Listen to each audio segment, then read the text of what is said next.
Ratusan tahun sebelum kelahiran Nabi Muhammad, sumur Zam-Zam sudah ada, dan tak ada seorang pun yang tahu keberadaannya. Namun, berkat Abdul Muthalib, sumur Zam-Zam itu kembali terkuak keberadaannya. Selain itu, ada beberapa orang yang pernah menyelam dalam sumur Zam-Zam. Dan yang mereka temukan, sungguh luar biasa.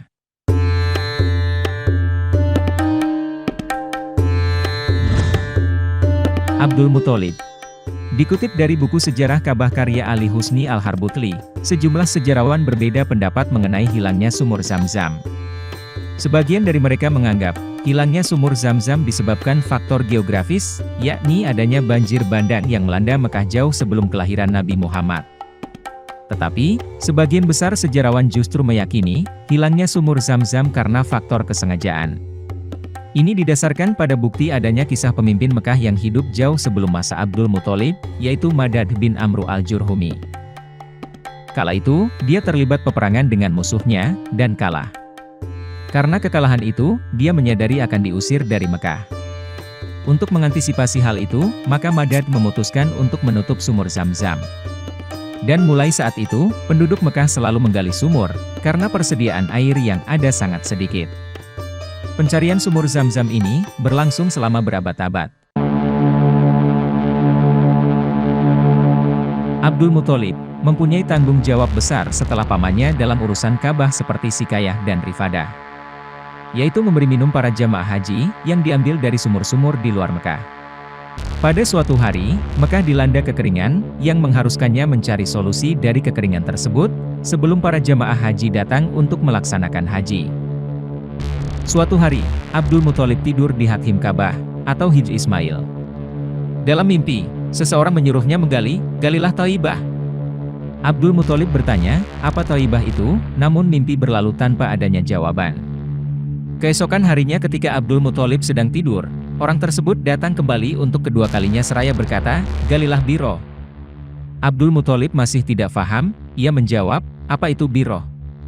Bukannya menjawab, orang itu malah pergi begitu saja. Lalu keesokan harinya, orang tersebut datang untuk ketiga kali dalam mimpinya. "Galilah Mahnunah." Abdul Muthalib kembali bertanya, "Apa itu Mahnunah?" Orang itu pergi lagi, tanpa memberi jawaban apapun. Barulah hari keempat, orang misterius tersebut datang di mimpinya dengan perintah yang jelas, "Galilah Zam-Zam." Namun demikian, kakek Rasul ini masih belum paham, ia pun bertanya kembali, "Apa itu Zam-Zam?"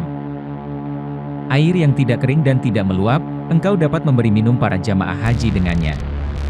Letaknya di antara kotoran dan darah, di paruh gagak yang tuli, dan di sarang semut," jawab si misterius. Setelah mendapat tanda-tandanya, akhirnya dia bersama putra sulungnya, yang juga satu-satunya putranya pada saat itu, melakukan penggalian di lokasi Zam-Zam sekarang ini. Singkatnya, penggalian pada hari keempat, dinding sumur mulai nampak. Setelah beberapa kali penggalian, tingkat airnya dapat dicapai. Dia pun masuk, dan menemukan bahwa, di dalam sumur ada dua patung rusa emas, pedang, dan perisai. Atas keberhasilan ini, Abdul Muthalib berseru, "Allahu Akbar," dan berkata, "Inilah sumur Ismail."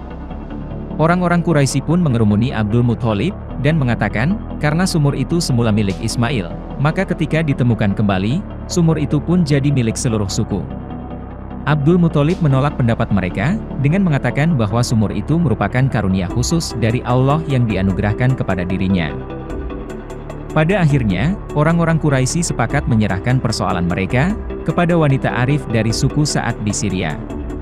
Setiap marga mengutus satu orang untuk mewakili marga bersangkutan. Abdul Muthalib, bersama putranya dan beberapa sahabat, berada dalam kafilah yang sama, namun Abdul Muthalib memiliki pemahaman dan persiapan tersendiri. Ketika perjalanan di tengah gurun, air yang dibawa Abdul Muthalib habis. Seluruh anggota kelompok lain tak mau berbagi air. Mereka nyaris mati. Abdul Muthalib menyarankan kelompoknya untuk menggali beberapa kuburan, agar kalau ada yang mati, maka tinggal menguburkannya saja. Dengan demikian, hanya satu orang saja yang matinya terakhir, dan yang tidak akan terkubur. Mereka pun menggali kuburan mereka sendiri. Kelompok lain cuma menonton saja. Pada hari kedua, Abdul Muthalib menasihati sahabat-sahabatnya, bahwa menyerah kepada kematian tanpa melakukan upaya habis-habisan, merupakan sikap pengecut. Kemudian Abdul Muthalib menaiki untanya, dan untanya pun bangkit. Pada saat itulah, kaki unta menjejak-jejak bumi. Dan tiba-tiba, keluarlah air yang sejuk lagi sedap rasanya. Abdul Muthalib mengucapkan, Allahu Akbar. Para sahabatnya, juga ikut mengucapkan, Allahu Akbar. Mereka pun lalu mereguknya untuk menghilangkan dahaga, lalu mengisi penuh wadah-wadah air mereka yang terbuat dari kulit. Abdul Muthalib kemudian mengundang kelompok lawan untuk ikut mengisi wadah-wadah air mereka yang juga terbuat dari kulit. Sahabat-sahabat Abdul Muthalib merasa keberatan, namun Abdul Muthalib mengatakan, kalau kita berbuat seperti mereka, maka tak ada bedanya antara kita dan mereka. Seluruh kafilah pun mengerumuni sumber air itu. Mereka minum dan mengisi penuh wadah-wadah air mereka yang terbuat dari kulit. Kemudian mereka berkata, wahai Abdul Muthalib, demi Allah, Allah telah menentukan antara kamu dan kami. Dia telah menganugerahkan kemenangan kepadamu. Demi Allah, kami tak akan pernah berselisih denganmu tentang Zam-Zam. Tuhan yang telah menciptakan sumber air ini di sini, di gurun ini, untukmu telah menganugerahkan Zam-Zam kepadamu. Maka sejak saat itu, Zam-Zam pun menjadi milik pribadi Abdul Muthalib. Tariq Hussain. Tariq Hussain merupakan seorang insinyur desalting, atau insinyur kimia untuk memproduksi air minum dari air laut di Riyadh, dan sempat meneliti air Zam-Zam. Dalam laporan hasil penelitian kualitas air Zam-Zam, ia mengisahkan pernah melakukan penelitian pada tahun 1971. Ini bermula ketika setelah seorang dokter menulis kepada European Press, sebuah surat yang mengatakan bahwa air Zam-Zam tidak layak untuk diminum. Dia langsung berpikir, bahwa ini hanyalah bentuk prasangka buruk terhadap umat Islam. Dan karena pernyataannya didasarkan pada asumsi, bahwa karena Ka'bah adalah tempat yang dangkal di bawah permukaan laut, serta terletak di pusat kota Mekah, air limbah kota yang terkumpul melalui saluran air jatuh ke dalam sumur yang menahan air. Berita itu, sampai ke telinga Raja Faisal yang menjadi sangat marah, dan memutuskan untuk membantah pernyataan provokatif dokter tersebut. Dia segera memerintahkan Kementerian Pertanian dan Sumber Daya Air untuk menyelidiki, dan mengirim sampel air Zam-Zam ke laboratorium Eropa untuk menguji kemampuan air minum, dan Tariq pun terpilih untuk melaksanakan tugas ini. Pada tahap ini, Tariq tidak tahu seperti apa sumur yang menampung air itu. Dia lalu pergi ke Mekah dan menghadap ke pihak berwenang di Ka'bah. Ketika tim mereka sampai di sumur, sulit baginya untuk percaya, bahwa genangan air lebih mirip kolam kecil sekitar 6 kali 4,5 meter. Ia kaget, karena sumur inilah yang menyuplai jutaan galon air setiap tahun untuk haji, dan jutaan galon untuk pengunjung sejak muncul pada masa Nabi Ibrahim berabad-abad yang lalu. Pimpinan Tariq memberikan komentar yang sangat tidak rasional, bahwa sumur Zam-Zam itu berhubungan secara internal ke Laut Merah. Padahal, Mekah berjarak sekitar 75 km dari Laut Merah. Namun, hasil sampel air yang diuji oleh laboratorium Eropa dan yang dianalisis di laboratorium, ternyata hampir identik. Perbedaan antara air Zam-Zam dengan air dalam kota lainnya, terletak pada jumlah garam kalsium dan magnesium. Kandungannya sedikit lebih tinggi pada air Zam-Zam. Ini mungkin alasan, mengapa air ini menyegarkan para haji yang lelah. Tetapi yang lebih penting, air ini mengandung fluorida, yang memiliki aksi pembasmi kuman yang efektif. Apalagi, pernyataan dari laboratorium Eropa menunjukkan, bahwa air itu layak untuk diminum. Oleh karena itu pernyataan dokter tersebut terbukti tidak benar. Ketika ini dilaporkan kepada Raja Faisal, dia sangat senang dan memerintahkan kontradiksi laporan tersebut di European Press. Hikmahnya, semakin banyak Anda menjelajah, semakin banyak keajaiban yang muncul, dan Anda menemukan diri Anda secara implisit percaya pada keajaiban air yang Tuhan berikan, sebagai hadiah bagi umat beriman yang datang dari jauh dan luas ke tanah gurun untuk berziarah. Inilah hasil penelitian Tariq, yang merangkum beberapa fitur air Zam-Zam. Pertama, sumur ini tidak pernah mengering, walaupun kebutuhan air selalu terpenuhi. Kedua, selalu mempertahankan komposisi garam dan rasa yang sama sejak pertama kali ada. Portabilitasnya selalu diakui secara universal, saat peziarah dari seluruh dunia mengunjungi Ka'bah setiap tahun untuk haji dan umrah. Tetapi, tidak pernah mengeluh tentang hal itu. Sebaliknya, mereka selalu menikmati air yang menyegarkan mereka. Ketiga, air terasa berbeda di tempat yang berbeda, karena daya tarik air Zam-Zam selalu universal.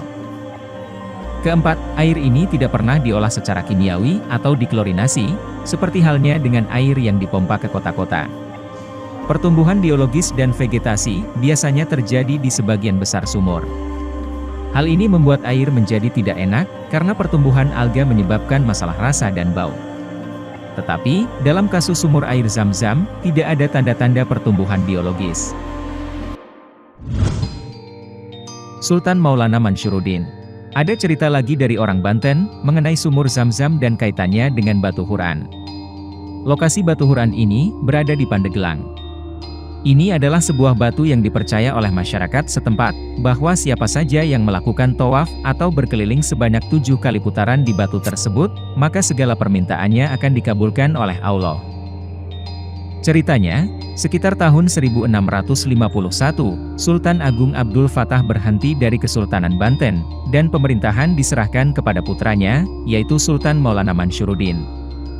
Beliau pun diangkat menjadi Sultan ke-7 Banten. Kira-kira selama 2 tahun menjabat menjadi Sultan Banten, kemudian beliau berangkat ke Baghdad, Irak untuk mendirikan negara Banten di tanah Irak, sehingga kesultanan untuk sementara diserahkan kepada putranya Pangeran Adipati Ishak atau Sultan Abdul Fadli. Pada saat berangkat ke Baghdad, Sultan Maulana Mansyuruddin diberi wasiat oleh ayahnya.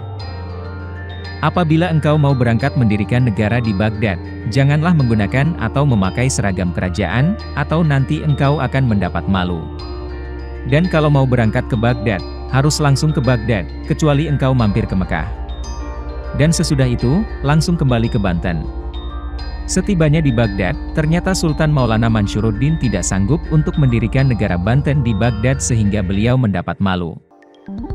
Saat akan pulang ke Banten, beliau pergi ke Mekah.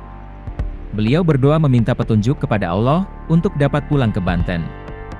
Akhirnya beliau mendapatkan petunjuk. Dan dengan izin Allah, beliau menyelam di sumur Zam-Zam. Secara mengejutkan, beliau kemudian muncul pada sebuah kubangan air di daerah Pandeglang, Banten. Setelah itu, dari bekas lubang tempat menyelamnya Syekh Mansyuruddin, keluarlah air terus-menerus tak kunjung berhenti. Masyarakat sekitar percaya bahwa air tersebut adalah air dari sumur Zam-Zam. Karena takut jamaah haji kekurangan air karena sumur Zam-Zam bocor ke Banten, maka diambilkan Al-Quran untuk menutup lubang tersebut. Tak lama Al-Quran itu pun berubah menjadi batu. Cerita lain menyebutkan, kalau batu itu sudah ada di sana. Lalu oleh beliau, batu tersebut ditulis ayat-ayat Al-Quran dengan menggunakan telunjuknya. Sehingga, oleh masyarakat sekitar dikeramatkan, dan dikenal dengan nama keramat Batu Huran. Menurut cerita penjaga pemandian Cibulakan, air kolam pemandian yang dalamnya hanya sekitar 1 meter hingga dasar kolam ini, tak bisa kering, sekalipun musim kemarau berlangsung panjang. Dan konon, pengeringan kolam pernah dilakukan sebelumnya untuk meneliti keberadaan Batu Huran tersebut. Anehnya, air kolam tidak pernah mau kering walaupun disedot pipa air bertekanan ratusan kubik per jam. Secara kasat mata, Batu Huran tersebut akan terlihat seperti batu pada umumnya. Dan katanya, dengan cara apapun dan dengan alat apapun, tidak akan bisa terlihat tulisan Al-Quran di batu tersebut. Tulisan Al-Quran pada batu itu, hanya bisa dilihat dengan mata batin, hanya orang yang hati dan jiwanya bersihlah yang bisa melihat tulisan Al-Quran tersebut.